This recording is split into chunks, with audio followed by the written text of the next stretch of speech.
आप सभी को सोम प्रदोष व्रत की बहुत सारी शुभकामनाएं। भगवान शिव और माता पार्वती की विशेष कृपा आप पर और आपके समस्त परिवारजनों पर सदैव बनी रहे, यही हम प्रार्थना करते हैं। आज है 30 मार्च 2026, सोमवार का पावन दिन है और आज चैत्र मास के शुक्ल पक्ष की त्रयोदशी तिथि है। सोमवार के दिन त्रयोदशी तिथि का होना बहुत ही शुभ और पुण्यदायक माना जाता है और इस दिन सोम प्रदोष व्रत रखा जाता है। द्वादशी तिथि प्रातः लगभग 7:09 तक रहेगी और उसके बाद त्रयोदशी प्रारंभ हो जाएगी, जो अगले दिन प्रातः तक रहेगी। इसलिए सोम प्रदोष व्रत आज ही रखा जाएगा। आज सूर्योदय होगा 6 बजे और सूर्यास्त होगा शाम 6:20 के आसपास। प्रदोष व्रत की पूजा सूर्यास्त के बाद प्रदोष काल में की जाती है और आज प्रदोष काल का शुभ समय शाम लगभग 6:15 से रात 8:30 तक रहेगा। इस समय भगवान शिव और माता पार्वती की पूजा करना अत्यंत शुभ फलदायी माना जाता है। सोम प्रदोष व्रत करने से जीवन के कष्ट दूर होते हैं, ऋण से मुक्ति मिलती है, घर में सुख समृद्धि आती है और भगवान शिव की विशेष कृपा प्राप्त होती है। इसलिए जो भी भक्त आज के दिन श्रद्धा और भक्ति से भगवान शिव की पूजा करता है, उसकी सभी मनोकामनाएं जल्द ही पूर्ण हो जाती हैं। तो चलिए आज सोम प्रदोष व्रत के दिन उसी से जुड़ी हुई इस पौराणिक कथा का श्रवण करते हैं। शौनक आदि ऋषियों ने कहा, हे मुनिश्रेष्ठ सूत गोस्वामी, अब आप हमें सोम त्रयोदशी प्रदोष व्रत की कथा सुनाने की कृपा करें। तब सूत गोस्वामी ने कहा, हे ऋषिगण, अब मैं आप सबको सोम त्रयोदशी व्रत के महात्म्य का वर्णन सुनाता हूँ। आप सभी ध्यानपूर्वक श्रवण कीजिए। इस सोम प्रदोष व्रत को करने से भगवान शिव और माता पार्वती अत्यंत प्रसन्न होते हैं। जो भी व्यक्ति श्रद्धा और भक्ति से इस व्रत को करता है, उसके जीवन के सभी कष्ट दूर होते हैं और उसे सुख समृद्धि और सफलता प्राप्त होती है। इस दिन प्रातः काल में स्नान आदि दैनिक कर्मों से निवृत्त होकर भगवान शिव और माता पार्वती का ध्यान करना चाहिए। उसके बाद शिवलिंग पर जल, दूध, बेलपत्र, अक्षत, चंदन आदि अर्पित करना चाहिए और उन्हें अर्घ्य देना चाहिए। इसके बाद ओम नमः शिवाय मंत्र का 108 बार जप करना चाहिए। फिर भगवान शिव की स्तुति करते हुए प्रार्थना करनी चाहिए, हे प्रभु, मैं इस दुख रूपी संसार सागर में फंसी हुई हूँ। मैं ऋण के भार और जीवन के कष्टों से पीड़ित हूँ। हे कृपालु भगवान, मेरी रक्षा कीजिए, मेरे दुखों को दूर कीजिए और मुझे सुख और शांति प्रदान कीजिए। सूत गोस्वामी की इस बात को सुनकर शौनक आदि ऋषियों ने पूछा, हे महामुनि, आपने इस व्रत का महात्म्य बताया, अब ये बताइए यह व्रत किसने किया और उससे क्या फल प्राप्त हुआ, यह भी कृपा करके बताइए। तब सूत जी बोले, हे ऋषियों, प्राचीन काल की यह बात है।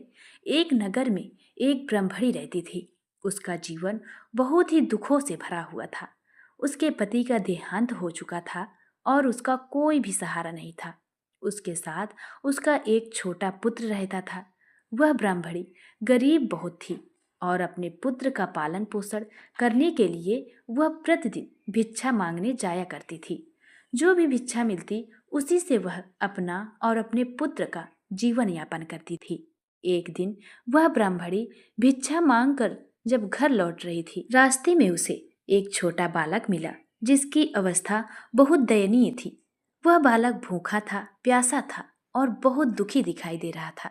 ब्राह्मणी को उस बालक पर दया आ गई और वह उसे अपने घर अपने साथ लेकर आ गई। ब्राह्मणी ने उस बालक को भोजन कराया, उसे अपने पुत्र की तरह रखा और उसका पालन पोषण करने लगी।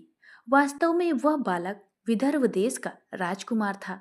उसके पिता के राज्य पर शत्रु राजा ने आक्रमण कर दिया था और राज्य छीन लिया।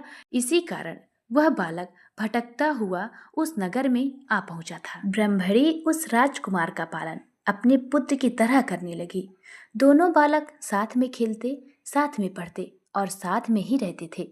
एक दिन दोनों बालक वन में खेल रहे थे। उसी समय वहां गंधर्व कन्याएं आईं। उन कन्याओं में अंशुमति नाम की एक गंधर्व कन्या थी। वह राजकुमार को देखकर उस पर मोहित हो गई। ब्राह्मण का पुत्र तो अपने घर वापस आ गया, लेकिन राजकुमार वहीं अंशुमति से बातचीत करता रहा। अगले दिन अंशुमति अपने माता पिता को लेकर राजकुमार से मिलने आई। अंशुमति के माता पिता ने जब राजकुमार को देखा तो वे भी बहुत प्रसन्न हुए। कुछ समय बाद भगवान शिव ने अंशुमति के माता पिता को स्वप्न में दर्शन दिए और कहा कि अपनी कन्या का विवाह इस राजकुमार से कर दो। भगवान शिव की आज्ञा मानकर उन्होंने अंशुमति का विवाह राजकुमार से कर दिया। इधर वह ब्राह्मणी हमेशा प्रदोष व्रत रखती थी। वह हर प्रदोष व्रत के दिन भगवान शिव की पूजा करती, व्रत रखती और शिव जी से प्रार्थना करती कि उसके पुत्र और उस राजकुमार का जीवन सुखमय हो जाए। ब्राह्मणी की भक्ति और प्रदोष व्रत के प्रभाव से राजकुमार को गंधर्व राज की सेना मिली और उसने अपने शत्रुओं को पराजित करके अपना राज्य वापस प्राप्त कर लिया। राज्य प्राप्त करने के बाद राजकुमार ने ब्राह्मण के पुत्र को अपना मंत्री बना लिया और ब्राह्मणी को अपनी माता के समान सम्मान दिया। इस प्रकार ब्राह्मणी के प्रदोष व्रत के प्रभाव से सभी का जीवन बदल गया और उन्हें सुख और समृद्धि की प्राप्ति हुई। सूत गोस्वामी कहते हैं, जिस प्रकार उस ब्राह्मणी के प्रदोष व्रत के प्रभाव से राजकुमार को उसका राज्य वापस प्राप्त हुआ, उसी प्रकार जो भी भक्त श्रद्धा और भक्ति से प्रदोष व्रत करता है, भगवान शिव उसके जीवन के दुखों को दूर करते हैं और उसे सुख, समृद्धि और सफलता प्रदान करते हैं। इसलिए प्रदोष व्रत की बहुत अधिक महिमा बताई गई है। विशेष रूप से सोम प्रदोष व्रत करने से भगवान शिव बहुत शीघ्र प्रसन्न होते हैं और भक्तों की सभी मनोकामनाएं जल्द ही पूर्ण करते हैं। तो यह थी सोम प्रदोष व्रत की पौराणिक कथा। हमें आशा है आप सभी ने भी आज सोम प्रदोष व्रत रखा होगा। संध्या काल में भगवान शिव की पूजा अर्चना कीजिए, शिव मंत्र का जाप कीजिए।